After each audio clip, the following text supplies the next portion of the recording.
డబ్బు, అనారోగ్యం, ఉద్యోగం, వ్యాపారం, అప్పులతో బాధపడుతున్నారా? మీకోసమే లాంచ్ యువర్ ఫ్యూచర్ ప్రోగ్రామ్. నమస్తే, వెల్కమ్ టు సుమన్ టీవీ. నేను విష్ణు. ప్రస్తుతంతో పాటు ప్రముఖ స్టాక్ మార్కెట్ అనలిస్ట్ జీవి సత్యనారాయణ గారు ఉన్నారు. వారితో మాట్లాడదాం. సార్ నమస్తే. సార్ సత్యనారాయణ గారు నమస్తే. సార్ సత్యనారాయణ గారు, ఈ ఆయిల్ అండ్ గ్యాస్ కంపెనీలు భారీ ఎత్తున లాభాలను ఆర్జిస్తున్నాయంటూ కూడా ఇవాళ అన్ని దినపత్రికల్లో వార్తలు కూడా రావడం జరిగింది. 2023-24 ఆర్థిక సంవత్సరానికి సంబంధించి దాదాపు 81,000 కోట్ల భారీ లాభాలను ఆర్జించాయంటూ కూడా మరి మనకు వార్తలు చెబుతున్నాయి. అయితే ఆయిల్ అండ్ గ్యాస్ కంపెనీలకు సంబంధించి మార్కెట్ లీడర్స్గా ఎవరెవరు ఉన్నారు, అండ్ లాంగ్ టర్మ్కి ఏదైనా ఇన్వెస్ట్ చేసుకోవాలి ఆయిల్ అండ్ గ్యాస్ కంపెనీలు అనుకుంటే అంటే మార్కెట్ లీడర్స్ ఎవరున్నారు సెక్టోరియల్గా? వీళ్ళే Indian oil corporation, HPCL, BPCL, Reliance. అయితే ఎవరెవరైతే ఈ రిఫైనరీస్ ఉన్నారో ఫస్ట్ అయితే రిలయన్స్ వస్తుంది, ఏది క్రూడ్ ఆయిల్ ప్రొడ్యూస్ చేయడానికి. అయితే ఈ ఆయిల్ అంటే మన public sector Indian oil, HPCL, BPCL వీళ్ళకి ఎందుకు బాగా 81,000 కోట్లు ఎందుకు లాభం వచ్చింది అనే దానికి రీజన్ ఏంటిది అంటే, ఈ మధ్యకాలంలో క్రూడ్ ఆయిల్ ధరలు బాగా తగ్గిపోవడం జరిగింది, బ్యారెల్.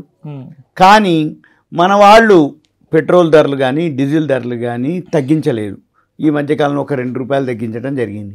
అయితే 2 రూపాయలే తగ్గించారు, కానీ తగ్గిన శాతంతో పోలిస్తే మనకి ఇంకా చాలా తగ్గించాలి. ఈ తగ్గించినటువంటి ఏదైతే ఉన్నాయో అవి కంపెనీలకి లాభాలుగా మారుతాయి. ఎప్పుడైనా అంతే. జనరల్గా ఏమైంది అంటే క్రూడ్ ఆయిల్, ఈ ఇండియన్ ఆయిల్, హెచ్పిసిఎల్, బీపీసీఎల్ కంపెనీలు ఏ కంపెనీ అయినా సరే ఏదైతే క్రూడ్ ఆయిల్ని రా మెటీరియల్గా తెచ్చుకొని petrol, diesel, gas, kerosene oil by products తయారు చేస్తాయి. ఎప్పుడైతే క్రూడ్ ఆయిల్ కాస్ట్ పెరిగితే రా మెటీరియల్ కాస్ట్ పెరిగినప్పుడు ఏమవుతుంది, petrol, diesel, gas, kerosene cost, production cost పెరుగుతుంది. అప్పుడు ఏమైతే ధర పెంచాలి.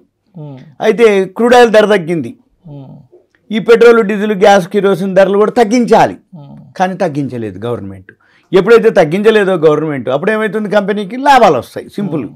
ఈ లాభాలు ఏవైతే వచ్చినాయో ఈ లాభాలే ఇప్పుడు చూపిస్తున్నటువంటి, అంటే మొన్న లాస్ట్ ఏదైతే మార్చి ఫైనాన్షియల్ ఇయర్ జరిగిందో ఆ ఫైనాన్షియల్ ఇయర్లో ఈ క్రూడ్ ఆయిల్ అంటే లాస్ట్ క్వార్టర్లో, బిఫోర్ లాస్ట్ క్వార్టర్లో అంటే 2 క్వార్టర్ల నుంచి క్రూడ్ ఆయిల్ ఎప్పుడైతే బాగా తగ్గిందో ఈ క్రూడ్ ఆయిల్ ధర తగ్గితే మనకు తగ్గించకుండా ఆ కంపెనీలో లాభాలు ఉన్నాయి. ఆ లాభాలే ఇప్పుడు చెప్తున్నటువంటి ఇంధన కంపెనీలకి, గవర్నమెంట్కి. ఈ కంపెనీల్లో 81,000 కోట్లు, ఉదాహరణకి ఇండియన్ ఆయిల్ కార్పొరేషన్ వచ్చింది అనుకోండి.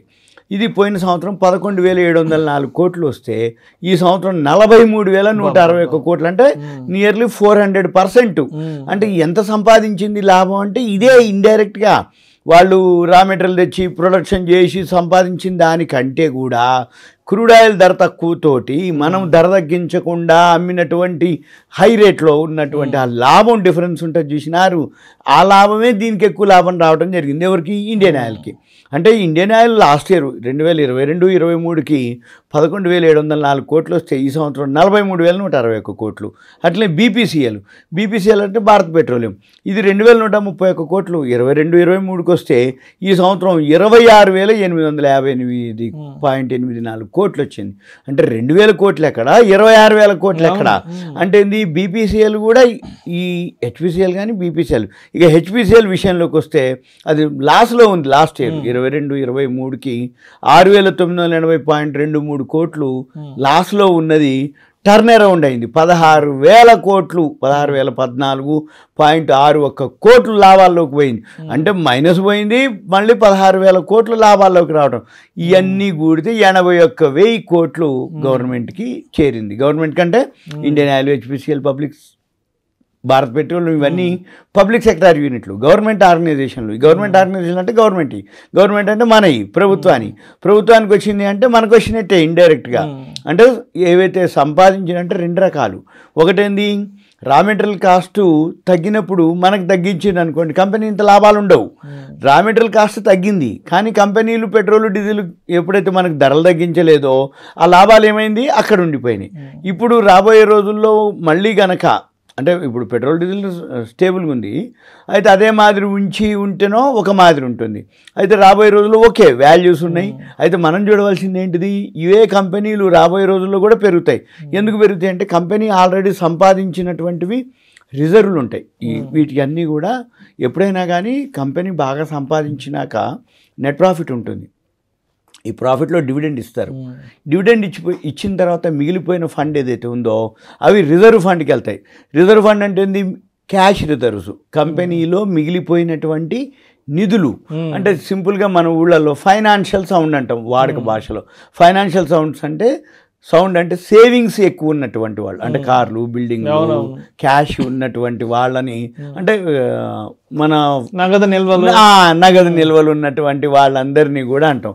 అయితే జనరల్గా మనం చూసేది ఏంటిది అంటే, ఏదైతే ఈ కంపెనీలు ఉన్నాయో ఈ స్క్రీనర్లోకి వెళ్ళి మీరు IOCL సెర్చ్కి వెళ్ళి పీర్స్ కొడితే లిస్ట్ వస్తుంది. ఆ లిస్ట్ వస్తే అక్కడ చూసుకోవచ్చు. ఉదాహరణకి ఇప్పుడు ఇండియన్ ఆయిలే ఉంది. ఇండియన్ ఆయిల్ 13,772 కోట్లకి రిజర్వులు 1,69,000 కోట్లు అనమాట. ఒక్క సంవత్సరమే. అంటే లాస్ట్ ఇయర్ 1,25,949 ఉంటే ఈసారి 1,69,000 కోట్లు, అంటే 44,000 కోట్లు రిజర్వులు ఒక్క ట్రిప్కి.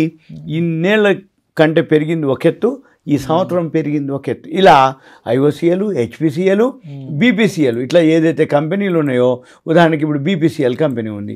BPCL వచ్చి 51,000 కోట్లు ఉండే రిజర్వులు, ఈ సంవత్సరం 73,000 కోట్లు. అంటే ఏమవుతుంది? వేల కోట్లు రిజర్వులు పెరిగిపోతున్నాయి. ఎప్పుడైతే రిజర్వులు పెరిగిపోతాయో కంపెనీ యొక్క ఎసెట్స్ పెరుగుతాయి. కంపెనీలో క్యాష్ రిజర్వులు అంటే ఏంటిదంటే, జనరల్గా ఇప్పుడు HPCL 30,000 నుంచి 45,000 కోట్లు రిజర్వులు అయినాయి. అయితే ఇప్పుడు HPCL, BPCL బోనస్లు కూడా అనౌన్స్ చేసినాయి. ఇప్పుడు ఎప్పుడైతే కంపెనీకి క్యాష్ రిజర్వులు పెరుగుతాయో అప్పుడు కంపెనీ బోనస్లు అనౌన్స్ చేస్తుంది, డివిడెండ్లు అనౌన్స్ చేస్తుంది. ఇప్పుడు ఈ రెండు కూడా HPCL, BPCL కూడా బోనస్లు అనౌన్స్ చేసినాయి, డివిడెండ్లు అనౌన్స్ చేసినాయి. ఇండియన్ ఆయిల్ షేర్ 170 రూపాయలు, 160 రూపాయలు ఉంది. ఇండియన్ ఆయిల్ షేరు 7 రూపాయలు డివిడెండ్ అనౌన్స్ చేసింది ఒక షేరు. అంటే 160 రూపాయలు ఉన్నటువంటి షేరు 7 రూపాయలు డివిడెండే వస్తుంది నీకు.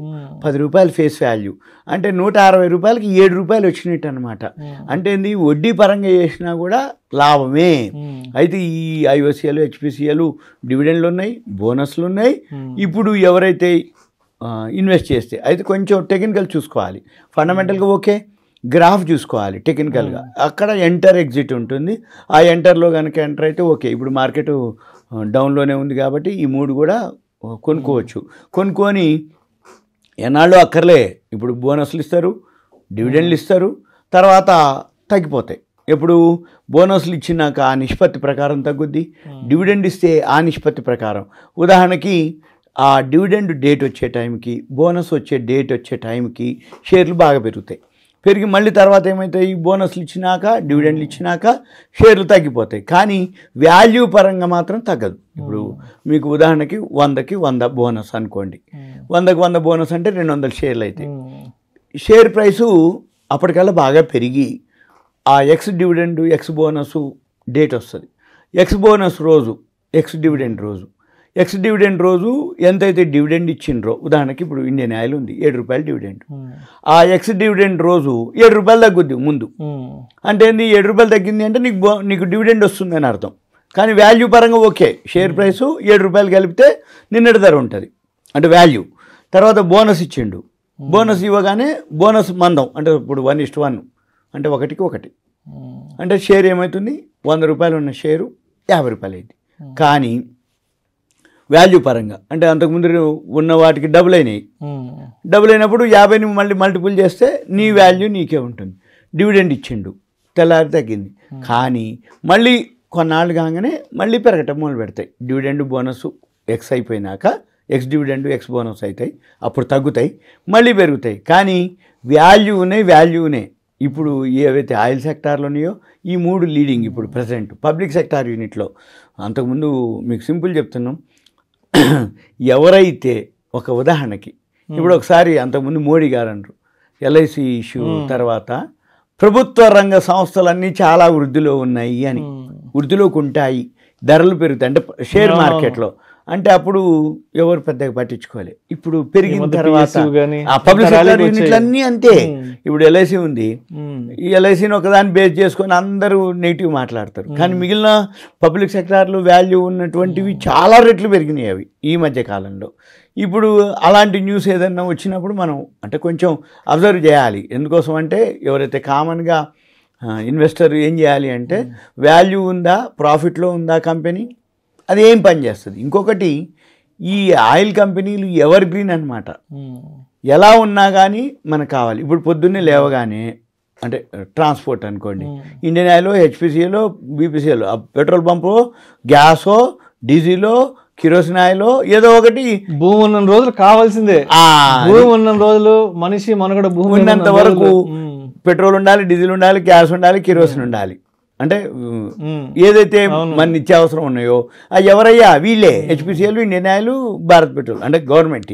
ఇక మిగిలినవి వేరే ప్రైవేట్ చాలా ఉండొచ్చు, కానీ ఓకే వాటికి మనకు కాదు. ఇవి అనమాట. అంటే ఇవి మార్కెట్తో పాటు ఉంటాయి, దేశం ఉన్నంత వరకు ఉంటాయి, జనాభా ఉన్నంత వరకు ఉంటాయి, ఉంటాయి. అంటే పెరిగింది తగ్గింది అనేది కాదు, వాల్యూ ఉందా లేదా. తక్కువలో ఉన్నప్పుడు కొనుక్కొని వాల్యూ పరంగా అయితే ఆలోచన లేదు. ఇది సింపుల్గా ఇప్పుడు ఈ 3 డివిడెండ్లు ఉన్నాయి. హెచ్పిసిఎల్, బీపీసీఎల్ అయితే బోనస్లు కూడా ఉన్నాయి. మీరు అవి చూసుకొని ఆ డేట్ల ప్రకారం గ్రాఫ్ చూసుకొని ఎంటర్ అవ్వచ్చు. Thank you sir, thank you so much. Suman TV ప్రేక్షకులకు ధన్యవాదాలు. Thank you. సెలవు. సుమన్ టీవీలో మీ పర్సనల్ అండ్ బిజినెస్ ప్రమోషన్స్ కోసం కింది నెంబర్కి కాంటాక్ట్ చేయండి.